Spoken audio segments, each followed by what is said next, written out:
9 months ago. Out of college with a degree in journalism. Yeah, I know, a degree in journalism. Looking for jobs near my home in Austin, Texas. Applied to various small newspapers. Even the Statesman, the biggest newspaper in the city. No go. One day, I get an email from a girl named Misty who says she works for the Genesis Communications Network and knows I've been looking for some sort of reporting/editorial job. I answer yes and schedule an interview at the given address for that coming Thursday. That day, I get in my car and drive to the address, but it's not an office. It's a barbecue restaurant. Styles Switch Barbecue, good place. I freak out, recheck my GPS, the email. It's definitely this address. Befuddled. I go in, tell the guy at the waiting desk I'm here for an interview with someone from GCN. Oh, thank God you're here. What? He leads me way back towards the opposite wall. And there, in a booth, is Alex Jones.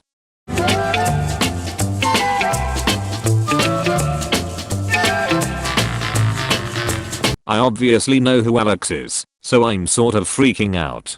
He smiles, stands up, gives me a hug. This dude hasn't even seen my resume. You ready to fight the good fight, bro? I tell him I'm interested in working in Austin's journalistic community. I try to stay far away from telling him I want to work for him or his BS site. He orders us both brisket platters. You know, I think you've got the mug of an info warrior. I just sort of nod, sip on my Sprite. He asks me all sorts of weird shit. If I've ever worked for the government, if I'm gay. Every 2-3 questions he fist bumps me. Let me tell you something, Jason. I do put 110% into this fight. My name's not Jason. Finally, our meals get here.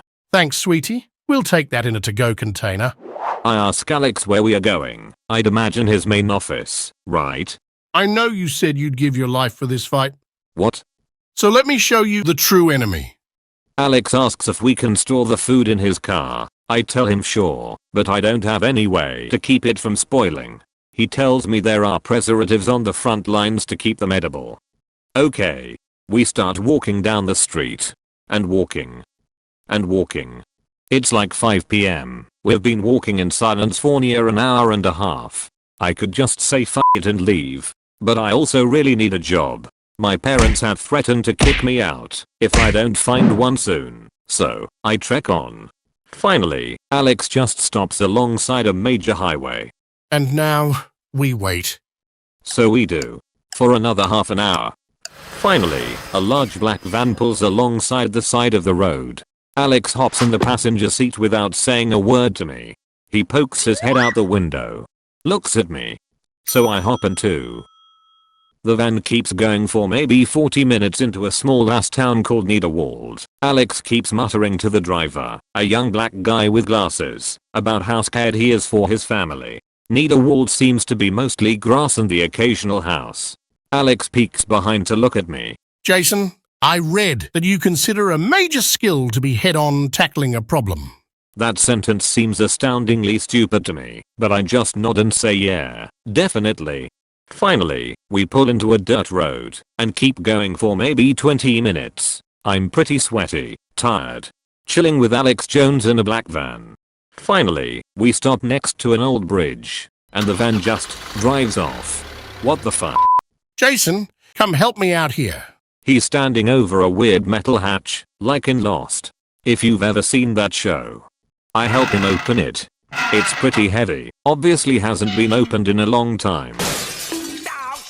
I bet this is the craziest first day of work you've ever had. First day of work. The fuck? Then, Alex hops down into the opening of this hatch. I decide to follow suit, if only because it's getting dark. I figure Alex is too famous to just murder me out here. The tunnels are dark, so I use my phone as a flashlight. And I cannot find Alex Jones. I wander around for a long ass time, and these tunnels just sort of lead into empty metal rooms. Every once in a while I'll hear a clang, and I'll shout out Alex. Alex never did introduce himself to me by name. I guess he just assumes everyone knows who he is. Finally, I come across a room with this weird fuzzy insulation on the walls. And standing there is Alex Jones. Alex, as I'm sure you all know, is totally insane. Talks about how this place was tunnel system for an interdimensional vampire society. Says this room is where they siphoned energy. What the fuck? He tears down some of this insulation. Asks me to help him. So, I do. Who was that black dude driving the van? Finally, we get it all down. And there, in front of us, is an elevator. At this point, I'm visibly shaken. Alex grabs my shoulder. Look, Jason, I know you're scared, bro, but you said you wanted to be an info warrior. I never said that. He tells me most of his on-site employees go down too, wherever this place is.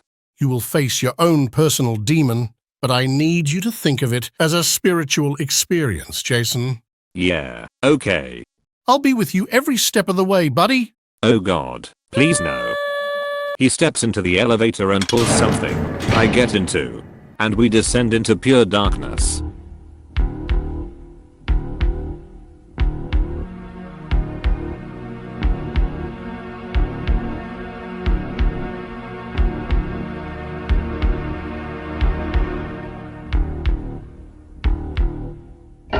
We've landed, so to speak. Alex and I both use our phones as light, but I'm getting no signal. And on the walls, I have never seen so much blood. I'll let out a scream. Don't worry, that's not blood. Oh, okay. It's this weird semen-like substance the vampires use to create a message to their dark lord. Yeah, much better. Whatever it is, it's all over the walls in this weird rune language.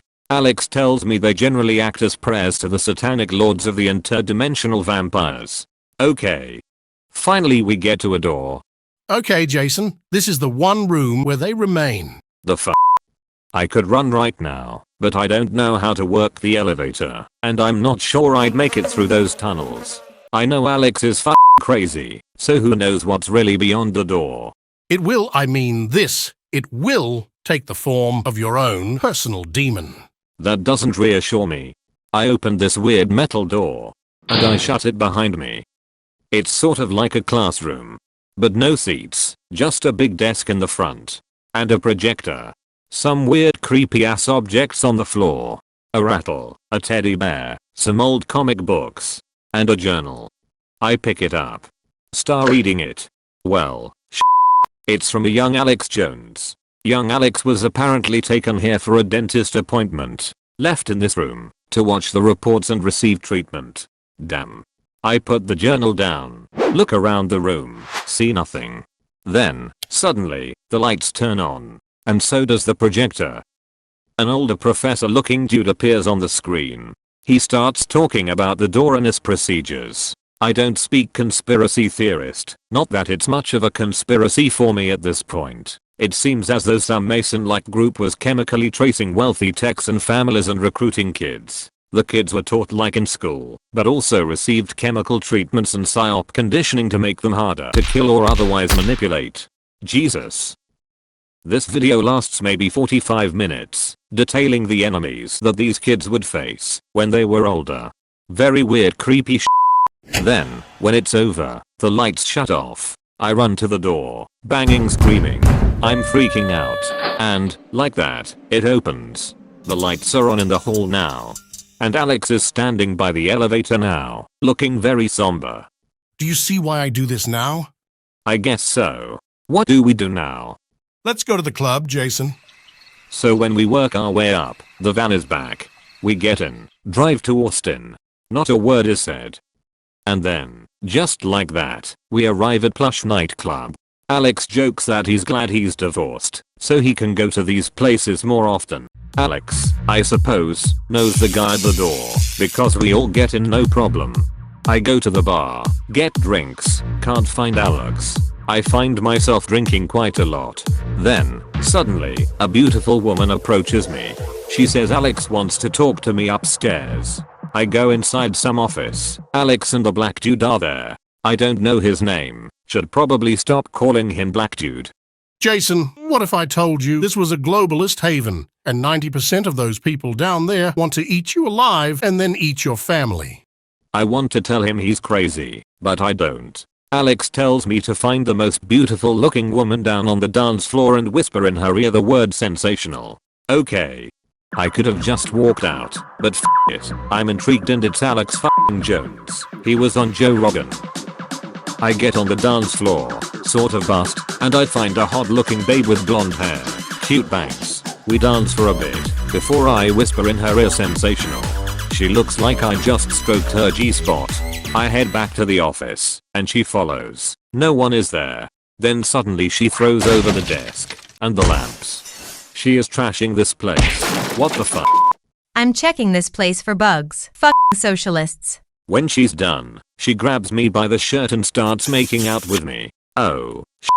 Then, all of a sudden, she spits 2 green balls into my mouth. No fucking way. I spit those things back out. They look like slimy tennis balls. She looks like I just killed her babies. You do not accept the gifts of the fallen? What? She screams at me, almost in gibberish. The slime balls at my feet are sort of evaporating. This chick starts crying.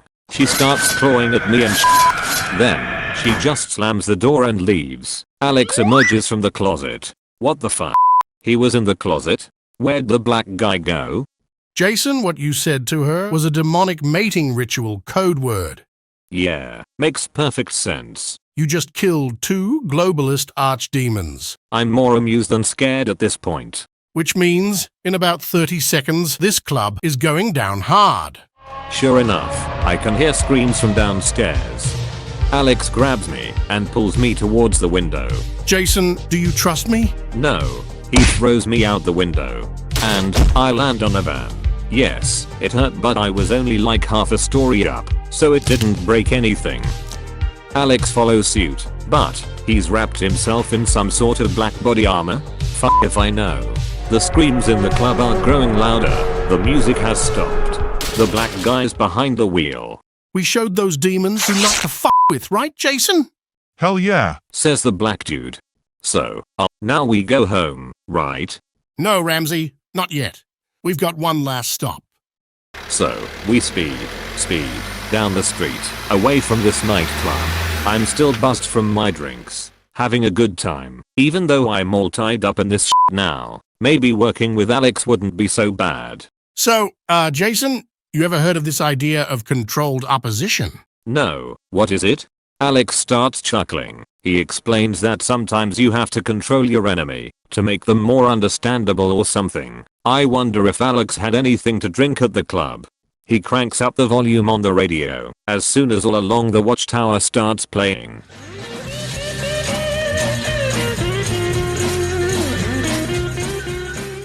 We stop suddenly, and there, outside, is my grandmother's house. Naturally, I'm f***ing upset. Has Alex been stalking me? Or my grandma? Mike, look, I need you to relax a second, buddy, because Granny Goodness in there is not who you think she is.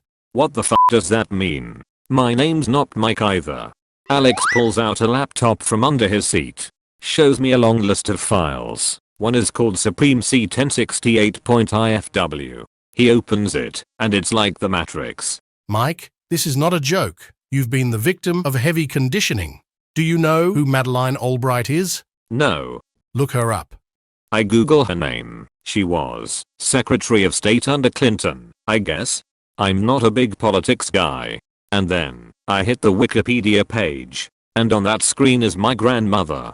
Holy f***ing shit. Look, Alex, this looks just like her butt. No, Jason, it is her. Do you understand me? Alex is getting heated. How is that even possible? Alex tells me the globalists can suck souls and live forever. This does really look like my grandma. Alex tells me that Madeline is going to use an upcoming election to get some very bad people elect. And this, somehow, will lead to an interdimensional invasion that Alex was bred to destroy. I think he might be high. But this really looks like my grandma. Okay, so, what do we do? It's simple, Ramsey. You ever seen Ghostbusters? Alex pulls out a backpack. His seat must have some TARDIS shit going on. No, I'm not a Doctor Who fan. I just know what the TARDIS is. But not Madeleine Albright. So that shows you where my priorities are. Anyway, Alex takes these pills slash vitamin drops and shit and just fucking inhales them. He's taking so much of this shit, it can't be healthy. Then, he pulls out what looks like a smoke detector. This device can detect super souls and will switch their frequency so that they lower themselves to another dimension. So why not use them at the people in the club? Alex won't say. So I'm supposed to go to my grandma's house, who may or may not be Madeline Albright, and use this on her. Well, f it. I tell Alex I'll do it, if he can guarantee my job and decent pay. Franklin, you know I will. He hugs me. We hug for like 2 minutes. Then, I exit the van, ring the doorbell. It's like 1 AM. And the door swings open. Oh, Anon, you're here so late. Yeah, sorry grandma. I was drinking, and needed a place to stay. Shitty excuse, but better than the truth. Well, come on in.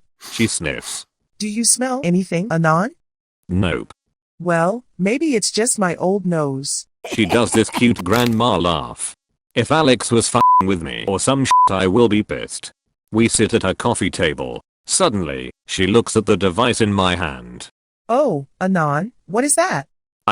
Discreetly, I press the button on this thing. Nothing happens. Shit happens. Suddenly, my grandma's face starts dropping, like she's having a stroke.